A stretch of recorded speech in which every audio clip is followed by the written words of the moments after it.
Hello students, welcome to my channel grow study. আমার grow study চ্যানেলে তোমাদের সকলকে স্বাগত জানাই।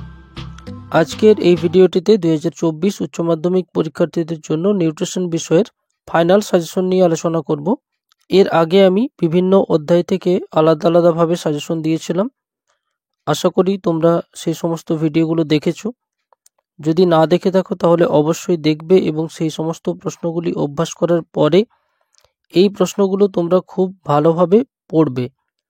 এই প্রশ্নগুলো আমি দিয়েছি পরীক্ষার আগে তোমরা এই সমস্ত প্রশ্নগুলো খুব ভালোভাবে পড়ে নেওয়ার জন্যই বিশেষ করে এই সমস্ত প্রশ্নগুলি দেওয়া। নিউট্রিশন বিষয়ে খুব কম প্রশ্ন দিয়ে সাজেশন করা একটু কঠিন ব্যাপার, কারণ নিউট্রিশনের প্রশ্নের ধরন তোমরা আশা করি সকলেই জানো কী ধরনের প্রশ্ন হয়। নিউট্রিশনের লং কোয়েশ্চেনগুলি খুব ভেঙে ভেঙে আসে। অন্যান্য বিষয়ের মতো লং কোয়েশ্চেন একটা প্রশ্ন 8 নাম্বার বা 7 নাম্বারের হয় না নিউট্রিশন বিষয়ে। তো সেই জন্য এখান থেকে একটু বেশি প্রশ্নই পড়তে হয় তোমাদের, কারণ শর্ট টাইপ প্রশ্নই বেশি হয়। লং কোয়েশ্চেনের মধ্যেও শর্ট টাইপ প্রশ্ন দেওয়া থাকে। তো আমি চেষ্টা করেছি যতটা সম্ভব তোমাদেরকে কম প্রশ্ন এবং গুরুত্বপূর্ণ প্রশ্নগুলি দেওয়ার। তো আমি তোমাদেরকে বলবো, এর আগে যে সমস্ত অধ্যায়গুলি আলাদা আলাদাভাবে আলোচনা করা হয়েছে সেগুলি অবশ্যই দেখো। এই সমস্ত প্রশ্নগুলি থেকেই যে কমন পেয়ে যাবে সমস্ত প্রশ্নগুলোই, সেটা নাও হতে পারে। তবে প্রশ্নগুলো অত্যন্ত গুরুত্বপূর্ণ, তোমরা অবশ্যই তৈরি করো। কমন তো পাবে, এটা তো আশা রাখি। তো চলো দেখে নেওয়া যাক আজকের প্রশ্নগুলো। প্রথম অধ্যায় দৈহিক ক্রিয়ায় খাদ্যের ব্যবহার, এখান থেকে প্রশ্নগুলো দেখো। উৎসেচক ও সহ উৎসেচক বলতে কী বোঝো? উৎসেচকের বৈশিষ্ট্যগুলি লেখো। গ্লাইকোলাইসিসের সংজ্ঞা দাও এবং এর বিক্রিয়া পথটি আলোচনা করো। এর সাথে 2 নম্বরে থাকতে পারে গ্লাইকোলাইসিসকে ইএমপি পথ বলা হয় কেন? এর সাথে একটু দেখে রাখবে কোরি চক্রটা। তারপরে রয়েছে পৌষ্টিক নালীতে কার্বোহাইড্রেটের পরিপাক প্রক্রিয়া বর্ণনা করো।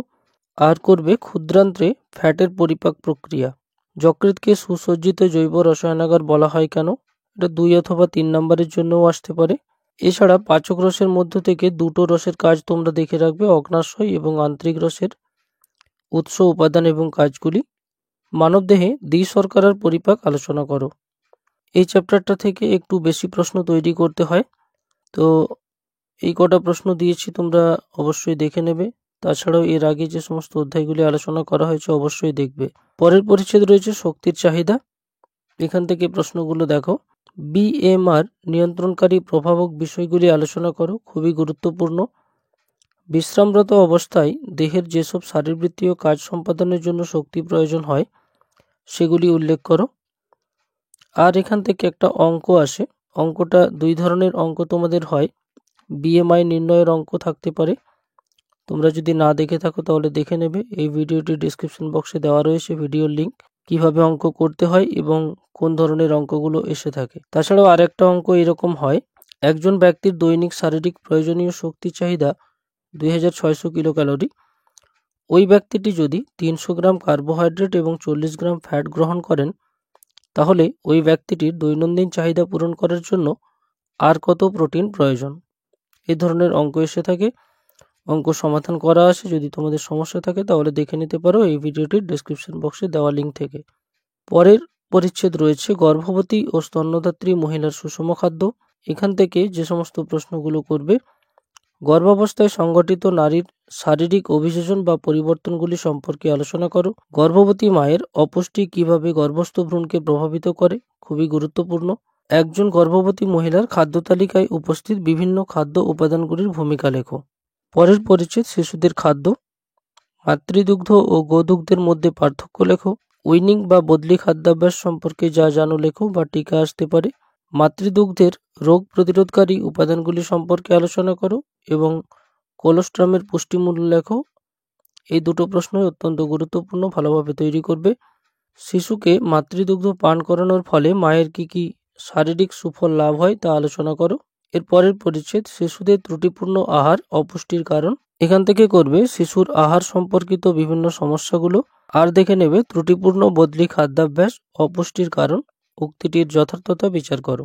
পরের পরিচ্ছেদ স্থানীয়ভাবে প্রাপ্ত সস্তা খাদ্যদ্রব্য থেকে স্বল্প মূল্যে সুষম খাদ্য প্রস্তুতি। এখান থেকে একটা প্রশ্ন দেখে রাখবে, খাদ্যে ভেজাল প্রতিরোধে বিভিন্ন সরকারি আইনগুলি সম্পর্কে লেখো। পরের পরিচ্ছেদ রয়েছে সরল পথ্য প্রস্তুতি।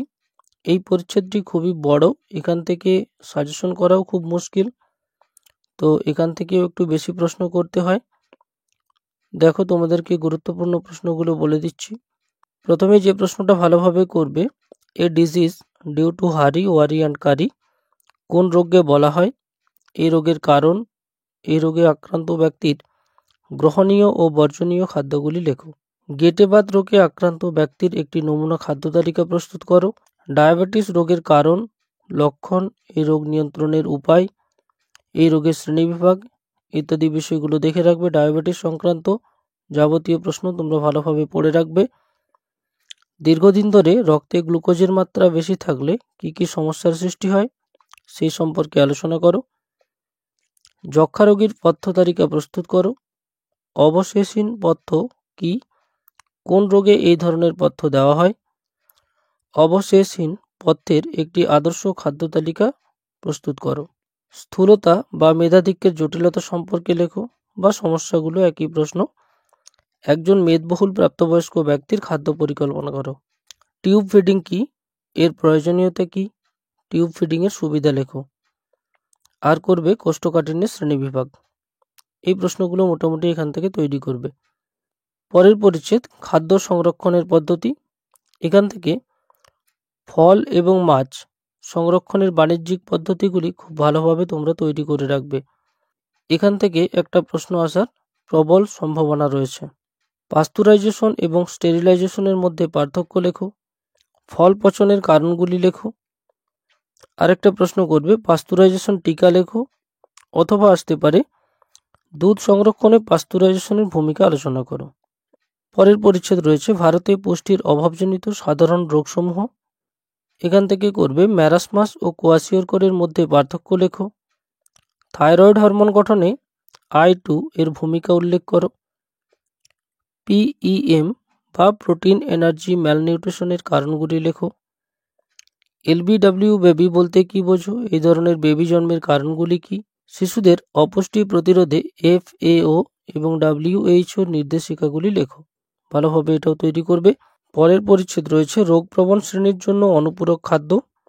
এখান থেকে একটা প্রশ্ন তোমাদের প্রায় প্রত্যেক বছরই এসে থাকে, তো সেই জন্য এই চ্যাপ্টারটা খুব ভালোভাবে তোমরা পড়বে। এখান থেকে প্রথম প্রশ্ন WHO এর কাজ বা উদ্দেশ্যগুলি লেখো। পরের প্রশ্ন SNP ও ANP সম্পর্কে লেখো। FAO এর কাজ কি? ICMR এবং NIN অর্থাৎ নিন কি ধরনের সংস্থা, এদের কাজ উল্লেখ করো। গোবি FFF কর্মসূচি সম্পর্কে লেখো। কোন রোগ প্রতিরোধে IFA ট্যাবলেট বিতরণ করা হয়? এই রোগ প্রতিরোধে সরকার যে কর্মসূচি গ্রহণ করেছে তার সংক্ষেপে আলোচনা করো। রন্ধন প্রদর্শন সহ সমাজের জন্য পুষ্টি শিক্ষা। এখান থেকে করবে পুষ্টি শিক্ষা প্রদানের বিভিন্ন পদ্ধতিগুলি সম্পর্কে সংক্ষেপে আলোচনা করো। পুষ্টি শিক্ষায় দর্শন ও শ্রবণ উপকরণের ভূমিকা লেখো, অথবা আসতে পারে AVA সম্পর্কে যা জানো লেখো। খুবই গুরুত্বপূর্ণ এই প্রশ্নটা।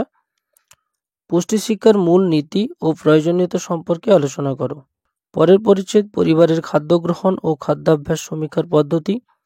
এই পরিচ্ছেদটিও তোমাদের জন্য খুবই গুরুত্বপূর্ণ। এই পরিচ্ছেদটি থেকে তোমরা যে সমস্ত প্রশ্নগুলো করবে দেখো, খাদ্য বা পথ্য সমীক্ষার পুরাতন ও আধুনিক তিনটি পদ্ধতি সম্পর্কে আলোচনা করো। খাদ্য সমীক্ষার উদ্দেশ্যগুলি লেখো। খাদ্য সমীক্ষার উপযোগিতা ও অনুপযোগিতা সম্পর্কে লেখো। PFA কি? PFA অনুযায়ী ভেজাল খাদ্যের বৈশিষ্ট্যগুলি উল্লেখ করো। এর সাথেই করে নেবে আগমার্ক ও ISI সার্টিফিকেশন বলতে কি বোঝো। এর পরের পরিচ্ছেদ রয়েছে ভারতের বর্তমান জাতীয় পুষ্টি প্রকল্পসমূহ সম্পর্কে প্রাথমিক ধারণা। এখান থেকে দুটো প্রশ্ন রেখেছি। পুষ্টিগত অন্ধত্ব প্রতিরোধক ন্যাশনাল প্রোফাইল্যাক্সিস প্রোগ্রাম সম্পর্কে সংক্ষেপে আলোচনা করো, অথবা থাকতে পারে একটাই প্রশ্ন NPP সম্পর্কে যা জানো লেখো। আর করবে এখান থেকে জনসংখ্যা বলতে কি বোঝো, ম্যালথাসের জনসংখ্যা তত্ত্বটি লেখো। খুবই গুরুত্বপূর্ণ দুটো প্রশ্নই। আরেকটা পরিচ্ছেদ যেটা তোমাদের শেষে রয়েছে খাদ্য মূল্য তালিকার ব্যবহার ও খাদ্যদ্রব্যের পুষ্টি মূল্য নির্ণয়। এখান থেকে তোমাদের দুটো প্রশ্ন রেখেছি আমি, তো সাধারণত এখান থেকে লং কোয়েশ্চেন আসে না, তবুও তোমরা একটু দেখে রাখবে। অনেক সময় 2 নম্বর বা SQতেও প্রশ্ন থাকে। খাদ্য বিনিময় তালিকা কি? এই তালিকা কি কাজে লাগে? এই তালিকার গুরুত্ব আলোচনা করো। এছাড়াও আরেকটা প্রশ্ন, খাদ্য মূল্য তালিকা ও খাদ্য বিনিময় তালিকার মধ্যে পার্থক্য লেখো। এখান থেকে সবচেয়ে গুরুত্বপূর্ণ যে জায়গাটা সেটা হচ্ছে অঙ্ক। এই পরিচিতি অঙ্কের জন্য খুবই গুরুত্বপূর্ণ। এখান থেকে অঙ্কগুলো তোমরা একটু ভালোভাবে প্র্যাকটিস করবে। অঙ্ক বিষয়ে কোনো সমস্যা থাকলে আমাকে কমেন্ট করে জানাতে পারো এই ভিডিওটির কমেন্ট বক্সে, অথবা তোমাদের জন্য টেলিগ্রামে গ্রুপ রয়েছে, সেখানেও তোমরা জয়েন করতে পারো। পরীক্ষা সংক্রান্ত যাবতীয় সমস্যা সেখানে আমি আলোচনা করব নিউট্রিশন বিষয়ের, তো অবশ্যই তোমরা জয়েন করতে পারো। এই ভিডিওটির ডেসক্রিপশন বক্সে লিঙ্ক দেওয়া রয়েছে। সবার শেষে তোমাদেরকে বলে দিই কোন কোন পরিচ্ছেদগুলি থেকে তোমরা অবশ্যই প্রশ্ন তৈরি করবে। প্রথমত হচ্ছে দৈহিক ক্রিয়ায় খাদ্যের ব্যবহার। এই পরিচ্ছেদটি কোনো মতে ছাড়া যাবে না, খুব ভালোভাবে এখানটা তোমাদেরকে পড়তে হবে। দ্বিতীয়ত, এই বছরের জন্য গর্ভবতী ও স্তন্যদাত্রী মহিলা সুষম খাদ্য এবং শিশুর খাদ্য, এই দুটো পরিচ্ছেদই খুবই গুরুত্বপূর্ণ। এছাড়াও তোমাদেরকে যে পরিচ্ছেদটা গুরুত্ব দিতে হবে সেটা হচ্ছে সরল পথ্য প্রস্তুতি, খুবই গুরুত্বপূর্ণ চ্যাপ্টার, এখান থেকে প্রশ্ন প্রত্যেক বছরই আসে। তাছাড়াও খাদ্য সংরক্ষণের পদ্ধতি, এবং তোমাদেরকে করতে হবে রোগপ্রবণ শ্রেণীর জন্য অনুপূরক খাদ্য, এই পরিচ্ছেদটিও খুবই গুরুত্বপূর্ণ। আর তোমাদেরকে বললাম পরিবারের খাদ্য গ্রহণ ও খাদ্যাভ্যাস সমীক্ষার পদ্ধতি। তো এই সমস্ত জায়গাগুলো তোমরা অবশ্যই লং কোশ্চেনের জন্য ভালোভাবে পড়ো। এছাড়াও শর্ট কোশ্চেনের প্রচুর ভিডিও দেওয়া রয়েছে, তোমরা সেই সমস্ত ভিডিওগুলো দেখো। টেস্ট পেপারেরও সমাধান করা রয়েছে কিছু পেজ, তোমরা সেই ভিডিওগুলোও দেখো। শর্ট কোশ্চেন যত তোমরা প্র্যাকটিস করবে ততই তোমাদের জন্য উপকার। তো আজকের ভিডিও এই পর্যন্তই। প্রশ্ন সংক্রান্ত কোনো সমস্যা থাকলে অবশ্যই কমেন্ট করো। এছাড়াও টেলিগ্রাম চ্যানেল জয়েন করে তোমরা সেখানেও আমার সাথে কথা বলতে পারো।